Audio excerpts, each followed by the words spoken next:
ഞാൻ എൻ്റെ മതം, ഇസ്ലാം എന്ന് പറയുന്ന പവിത്രമായ എൻ്റെ വിശ്വാസം ഞാൻ ഒഴിവാക്കിയാൽ എനിക്ക് പരലോകത്ത് ലഭിക്കാൻ പോകുന്ന ശിക്ഷ നരകമാണ്, നരകത്തിൽ ഖാലിദാണ്. അതുപോലെ ദുനിയാവിൽ എനിക്കുള്ള ശിക്ഷ, ഞാൻ ദുനിയാവിൽ ജീവിക്കേണ്ടവനല്ല എന്ന നിലയിൽ ഭരണാധികാരിക്ക് എന്നെ കൊല ചെയ്യാൻ പറ്റുമെന്നുള്ളതാണ്.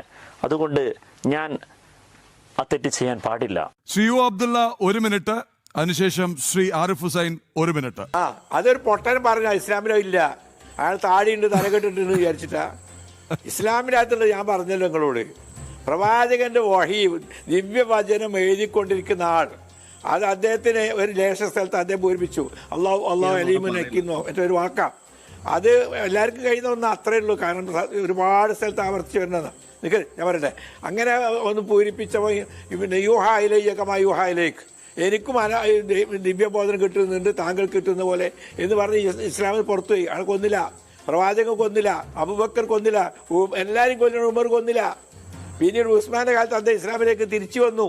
ഈ സംഭവം നിഷേധിക്കാൻ കഴിയുമോ? ബുഖാരി എന്ന് പറയുന്ന ഏറ്റവും പ്രാമാണികമായ ഗ്രന്ഥത്തിലുള്ളതല്ലേ. ഇനിയിപ്പോൾ തലകെട്ടിട്ട് ഒന്ന് താടി വെച്ച് വന്ന് അങ്ങ് പറഞ്ഞാൽ മതിയോ? തലകെട്ട് ഒരു ഓയിലൊന്നും എനിക്ക് കിട്ടായിട്ടല്ല, ഞാൻ അതൊക്കെ പഠിച്ചോനാ. അല്ല, തലക്കെട്ടില്ല, തലക്കെട്ടുള്ളതുകൊണ്ട് അതിനെ തള്ളുന്നത് എനിക്ക് തോന്നുന്നത്. അതുകൊണ്ടായിരിക്കും അബ്ദുള്ള തലക്കെട്ടൊന്നും ഇല്ലാതെ ക്ലീൻ ഷേവ് അടിച്ചിട്ട് ഇതേ തക്കിയ ഇവിടെ ഇറക്കിക്കൊണ്ടിരിക്കുന്നത്. ആ പരിപ്പൊക്കെ കൈവച്ചാൽ മതി എന്നാ പറയുന്നത്. ഇവിടെ ഞാൻ പറഞ്ഞു, ഈ കഥ ഇപ്പോഴും ആവർത്തിച്ചുകൊണ്ടിരിക്കും. എല്ലാവരെയും കൊന്ന ഉമർ പോലും കൊന്നില്ല എന്നാണ്. അത് വലിയ തമാശയാണ്. എല്ലാവരെയും കൊന്ന ഉമർ, അതിനെയാണ് നമ്മളും പറയണത്. ഇതാണ് ഉമറിന്റെ പണി. ഇനി എന്തുകൊണ്ട് കൊന്നില്ല? ഞാൻ പറഞ്ഞു, ബാക്കിയുള്ള ആളുകൾക്ക് കണ്ണിറുക്കി കൊടുക്കാൻ പറ്റാത്തത് കൊണ്ടാണ് കൊല്ലാതെ വിട്ടത്. ആ ബാഹുബലി 2 നിങ്ങൾക്ക് പറയാൻ ധൈര്യം ഉണ്ടോ എന്ന് ഞാൻ വെല്ലുവിളിക്കുന്നതാണ്. നിങ്ങൾക്ക് ധൈര്യമില്ല, നിങ്ങൾ ഇപ്പോഴും ആ കഥ പറയാതെ മുങ്ങി കളിക്കുകയാണ്.